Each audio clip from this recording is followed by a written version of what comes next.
My friend's bride did not invite me to their wedding because I am single and expected me to help cover for their honeymoon. Now my friend is slowly opening his eyes that he has a foolish bride. For about 11 years now, I've been pretty close with John. We met at a job in my mid-20s and were pretty regular company until the pandemic, where our hanging out has declined but isn't extinct. John and his partner Jane have been together for about 8 years now, engaged for a little under 2 years, both with a child from previous relationships, so they have taken trips with their kids near yearly. I've been happy to help visit John's, now their home, check on things, take care of their animals, etc. while they're gone. I've helped them out with other projects/tasks over the years and most recently picked up Jane from the airport returning from a work trip, and got her home this past winter during a snowstorm because my vehicle could handle it. Generally, I've been present and helpful on top of our base friendship. About 5 weeks ago, I found out from a mutual friend their wedding was coming up, and invites went out a while ago. Everyone in our circle but I was invited. As a gay guy, I've experienced being iced out of some of my straight friends' lives and events in ways minor and pronounced, but this one has definitely been something that has had me thinking about my time and energy with people. I decided I would take the hint and begin to distance myself. 3 days ago, John texted me asking if I would be around in early to mid-August. I say I am. John asked if I wouldn't mind visiting as I have before to look after the animals and property because they were going on their honeymoon. I said, sorry, I can't. He calls to talk about it. We run through the same conversation, polite but a bit tense, so I finally say, I just won't be visiting your home. After a moment of silence, I bring up that I'm disappointed that I appear to be the only person in our group of friends not invited to his wedding and that I can't be helping as I have before if I'm just a background friend at this point. I wrap up the call positively and sincerely, wishing them a good wedding and trip,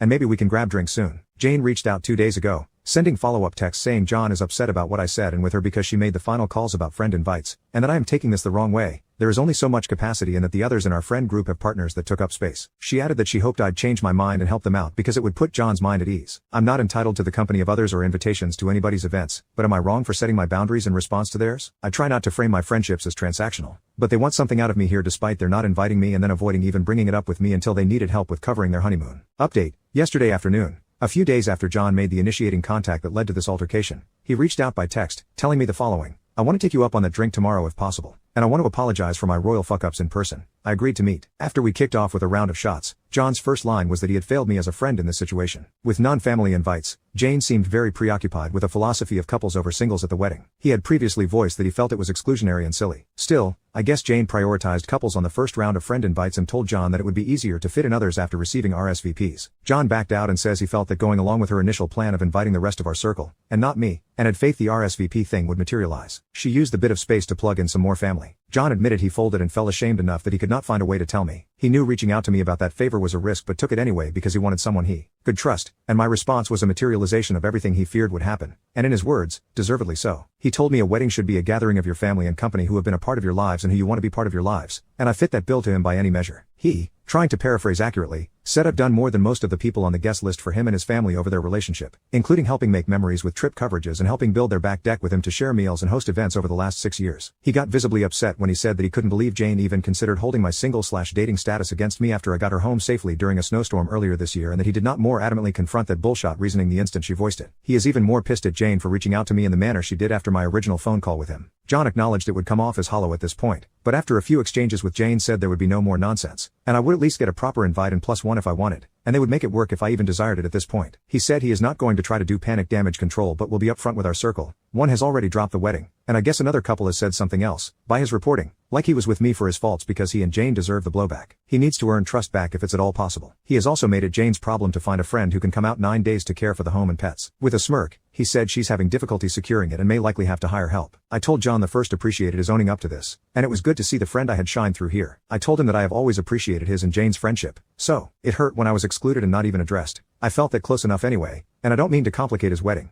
I've always thought he and Jane were great for each other. Earnestly, I have supported them as best as I can, and I've been confused about what I have done or haven't done to be iced out. I also admitted it's hard to trust Jane again if she has been weighing the validity of my presence based on my relationship status. I added it's not like I haven't been trying, and you guys haven't met some of my previous long-term partners. He said he doesn't get it either, and she has at least one good friend who is single that she may have burned a bridge with over the wedding philosophy she had. I said the friendship is going to be changed and informed by this, at least very different for a while, and I know that you and Jane had a disagreement leading to this but that I hope that the wedding goes on to be a good celebration. I informed him it felt best to take a pass on the invitation, but he said if there was a change of mind up to the last minute, to let him know, which was kind, and he wasn't desperate/pushy about it. John said the fault is his for not stepping up on my behalf, that he is sorry. While he feels he is very lucky to have her in his life and thinks their marriage is a positive development for them, he even told her this whole situation will have him question questioning and second-guessing her judgment on social matters with his friends for the foreseeable future. By his reporting, but a credit to their relationship, it was quite a blow to her to hear from him. But it was one she accepted and apologized for after their argument about the subject. Before we parted ways in the parking lot, we gave each other a bro hug, and John's voice broke a bit when he said he was sorry one last time. And I think mine did too when I forgave him. It was legitimately surprising and therapeutic to have John be so frank and accountable, but not unlike the friend I've known for most of my adult life. It was bittersweet, being all things considered a makeup but also a breakup of sorts to what was previously an unquestioned and assumed strong trust and camaraderie. Maybe we can get there again. It seems possible, and it'd be nice.